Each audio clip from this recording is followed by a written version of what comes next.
बोलो यीशु मसीह की जय। मैं प्रोफेट सुमनदीप और आपका स्वागत है बिशप अमरदीप मिनिस्ट्री में। प्रभु आपको ब्लेस करे और आप आशीष तो प्रभु यीशु मसीह के नाम से इस सुंदर सुबह के लिए उस महान परमेश्वर को धन्यवाद दें। हर बुधवार शाम को 8 बजे लाइव जरूर जुड़ा करें और आजाओं का राजा प्रभु आपके जीवन में अद्भुत चमत्कार करने जा रहे कहीं आमीन। निश्चय इस वचन के द्वारा परमेश्वर आपके जीवन में अद्भुत कार्य करने जा रहे हैं। हालेलुया। ये टॉपिक है टीम वालों के लिए। टीम वाले मतलब जो अपने आप को सीथर समझते हैं परमेश्वर में कि हम बहुत ज़्यादा हमें ड्रेस मिल चुकी है, हमें ड्यूटियाँ मिल चुकी है, अब हमें उस चीज़ की ज़रूरत नहीं है जिस चीज़ की ज़रूरत के पीछे हम प्रभु के पीछे आए थे। मतलब एक आम व्यक्ति है, वो ये चाहता है कि कैसे न कैसे करके परमेश्वर मेरे नाम को ऊंचा करे।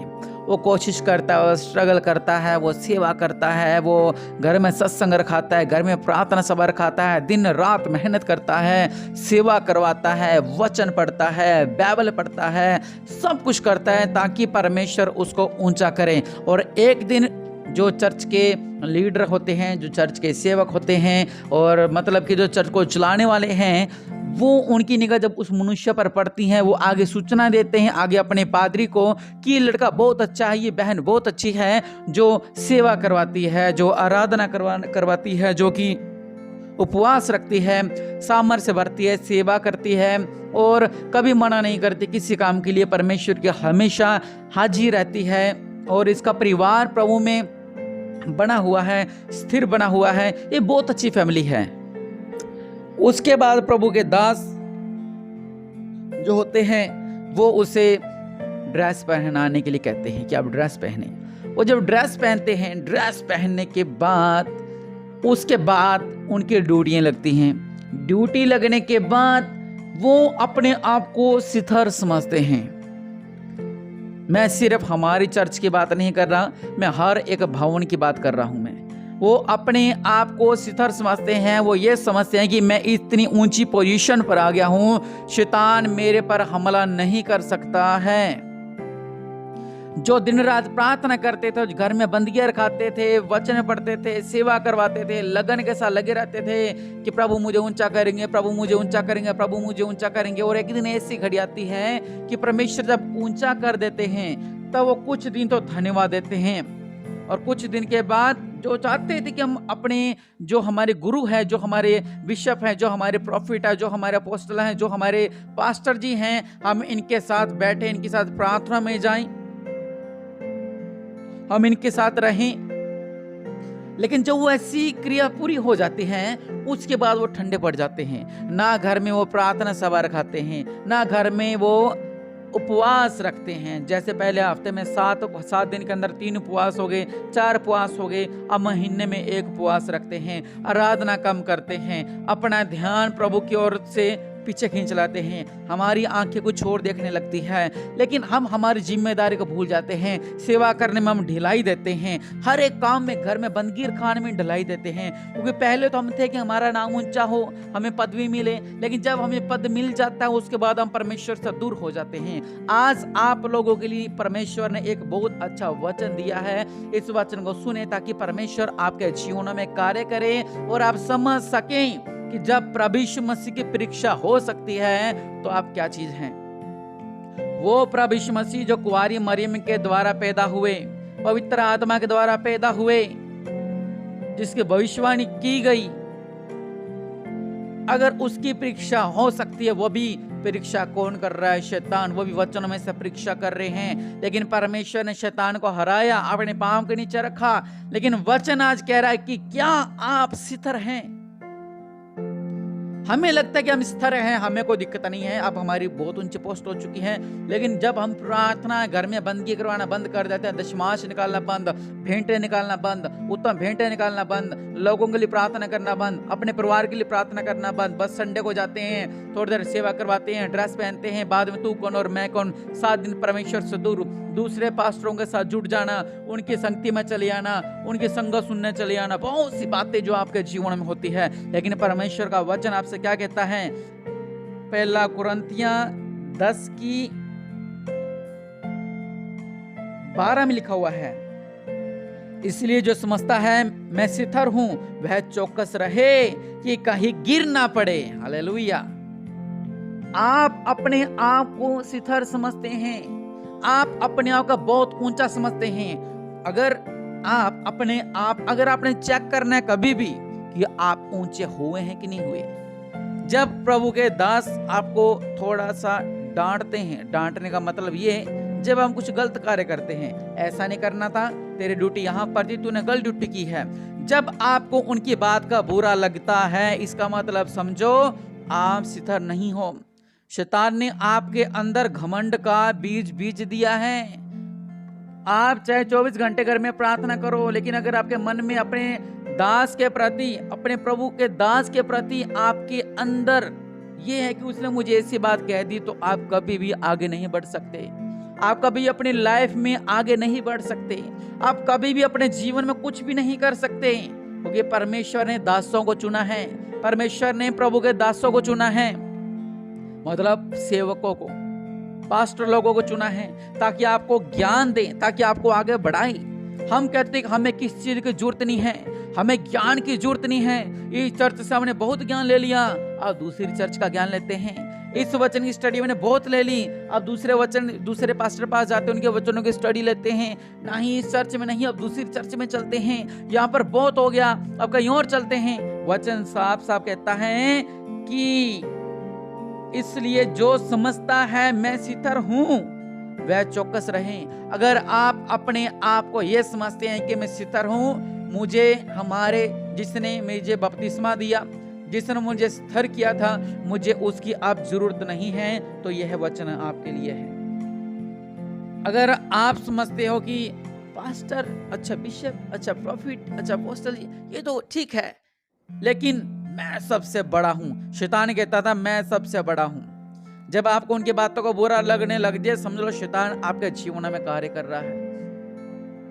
अगर आप सही हैं, आपको गलत ठहराया जा रहा है, चुपचाप रहिए, परमेश्वर फैसला करेंगे, परमेश्वर कार्य करेंगे, क्योंकि परमेश्वर आपके संग है।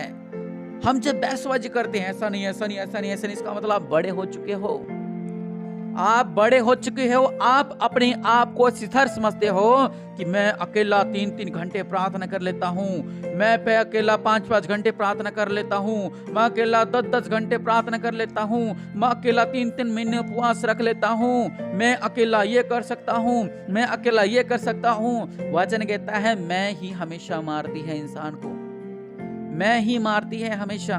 मैं ये कर दूंगा, मैं ये कर दूंगा, मैं ये कर। शैतान कहता था मैं परमेश्वर से बड़ा राज्य बनाऊंगा, मैं ऐसा करूंगा, मैं ऐसा करूं, लेकिन शैतान गिरा दिया गया। आप भी गिरा दिए जाओगे।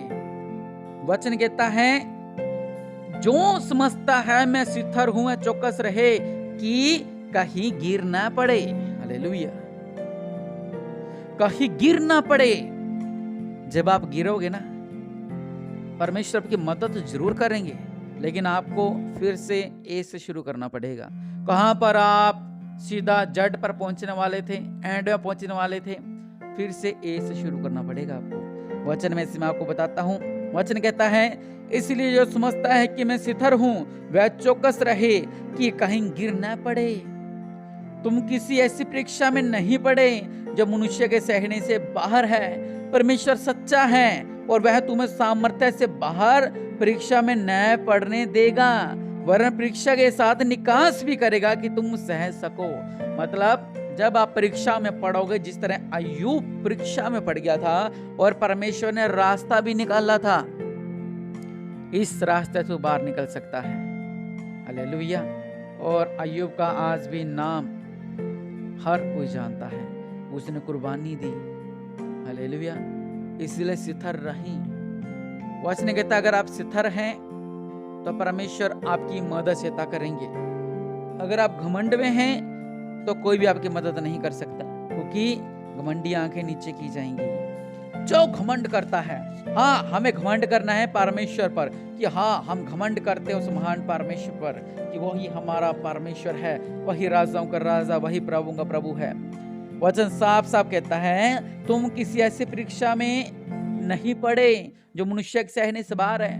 हम परीक्षाओं में जब चलते हैं, मतलब कुछ ऐसी परीक्षाएं जाती कि हमें सहना पड़ता है, ये भी परीक्षा सहनी है, ये भी परीक्षा सहनी है, ये भी परीक्षा सहनी है। वचन कहता कि परीक्षा के साथ निकास भी करेगा कौन? परमेश्वर, ताकि तुम सह सको।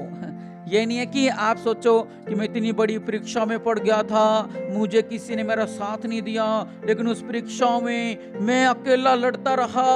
नहीं, परमेश्वर आपके संग थे। परमेश्वर ने दास के द्वारा आपके जीवन में कार्य किया। वचन कहता है परीक्षा के साथ निकास भी करेगा कि तुम सह सको। मतलब ये नहीं कि आपको पर भारी परीक्षाएं आती हैं। कुछ परीक्षाएं ऐसी हैं कि हमें लगती है कि बहुत बड़ी परीक्षाएं, लेकिन वो इतनी बड़ी परीक्षा नहीं होती हैं। अब्राहम के संतान नहीं थी, 100 साल में संतान हुई, परमेश्वर ने कहा इसको कुर्बान कर दे, बहुत बड़ी परीक्षा आ गई। दानियल पर बहुत बड़ी परीक्षा आ गई, शद्रक अमेशक अबदनगो पर बहुत बड़ी परीक्षा आ गई। किसने निकाला? परमेश्वर ने उन परीक्षाओं से बाहर निकाला। वो शिथिर रहे, वो शिथिर बने रहे। इसलिए आप भी अपने आप को ये ना समझें कि अब मैं शिथिर हूं, मुझे चर्च की जरूरत नहीं है, मुझे पास्टर जी की जरूरत नहीं है, मुझे कलीसिया की जरूरत नहीं है, मैं अकेला ही बहुत हूं। नहीं, आपको चर्च की जरूरत है। जब 2 या 3 मिलकर प्रार्थना करते हैं, बड़े बड़े कार्य होते हैं। जब पतरस जेल में बंद था, कलीसिया लो लगाकर परमेश्वर से प्रार्थना कर रही थी। हालेलुया, बहुत बड़े बड़े चमत्कार किए परमेश्वर ने। इसलिए जब आप परीक्षा में हो तो प्रार्थना करें और अपने आप को यह कहें कि मैं शिथिर तो हूं, लेकिन मैं विश्वास में शिथिर हूं। हालेलुया। आप भरपूर रहे परमेश्वर के विश्वास के अंदर, परिपूर्ण रहे परमेश्वर के विश्वास के अंदर, ताकि आप प्रार्थना में रहें, घर में प्रार्थना करवाएं, दशमांश निकालें, प्रभु की सेवा करें, आराधना करें, स्तुति करें, वचन पढ़ें, सब वैसा करें जैसा पहले दिन करते थे। वचन कहता तूने पहला सा प्रेम छोड़ दिया है। क्योंकि हम अपने आप को शिथिर समझते हैं कि अब हमें जरूरत नहीं है किसी की भी, अब मैं खुद प्रार्थना कर सकता हूँ। नहीं, अगर आप ऐसे हैं तो आज अपने घुटनों पर आए, मैं प्रार्थना करता हूँ। राजाओं के राजा, प्रभु के प्रभु, मेरे पिता परमेश्वर प्रभु जी, जो शैतान ने इनके मन को भटका दिया है मेरे पिता, जिस तरह शैतान आपके पास आया था, उसने वचनों में से बात की और अपने वचनों में से शैतान को डांटा मेरे पिता परमेश्वर प्रभु जी। जो शैतान इनके अंदर गलत बीज बीज गया है मेरे पिता परमेश्वर प्रभु जी, क्या हम शिथिर हैं, हमें किसी की जरूरत नहीं है, मैं खुद लड़ सकता हूं, लेकिन मेरे पिता परमेश्वर प्रभु जी ये अकेले कुछ नहीं कर सकते, ये अकेले कुछ नहीं कर सकते मेरे पिता परमेश्वर प्रभु जी। इन्हें समझ बुद्धि ज्ञान दे मेरे पिता परमेश्वर, आपका प्रकाश दे मेरे पिता, ताकि इन बातों को समझ सके कि अकेले कुछ भी नहीं कर सकते। इन्हें जरूरत है, इन्हें सहारे की जरूरत है, आपके वचनों की, आपकी आराधना की, आपकी स्तुति की, आपकी प्रार्थना की, प्रभु के दासों की इन्हें जरूरत है। अनुग्रहकारी परमेश्वर, आपका बड़ा अनुग्रह इन पर होने पाए। राजाओं के राजा, प्रभु के प्रभु, इनके जीवन में चमत्कार करो मेरे पिता। हम आपको धन्यवाद देते हैं मेरे पिता, इस सुंदर प्रार्थना के लिए मेरे पिता, इस सुंदर वचन के लिए। अगर आज तक इन्होंने कोई भी गलती गुनाह किए थे मेरे पिता, तो इन्हें क्षमा करो मेरे पिता। क्षमा मांगते हैं कि मेरे पिता परमेश्वर, हम क्षमा मांगते हैं मेरे पिता। मैं भटक गया था मेरे पिता परमेश्वर प्रभु जी, इन्हें मौका मिल रहा है मेरे पिता परमेश्वर प्रभु जी। उन्होंने गलती पे गलती की मेरे पिता, लेकिन ये भी गलती पे गलती कर रहे हैं, लेकिन इन्हें क्षमा करें मेरे पिता परमेश्वर प्रभु जी। इन्हें क्षमा कर मेरे पिता, इन्हें क्षमा कर मेरे पिता परमेश्वर प्रभु जी। आज से इनका मन बदलने पाए मेरे पिता। ये जैसे पहले प्रभु के प्यास से थे, चर्च के प्यास से थे, प्रभु के दासों के प्यास से थे, वैसे बन जाए, इनका मन वैसे हो जाए। इन्हें ब्लेस कर, ये आशीष हो जाए प्रभु यीशु मसीह के नाम से, आमीन।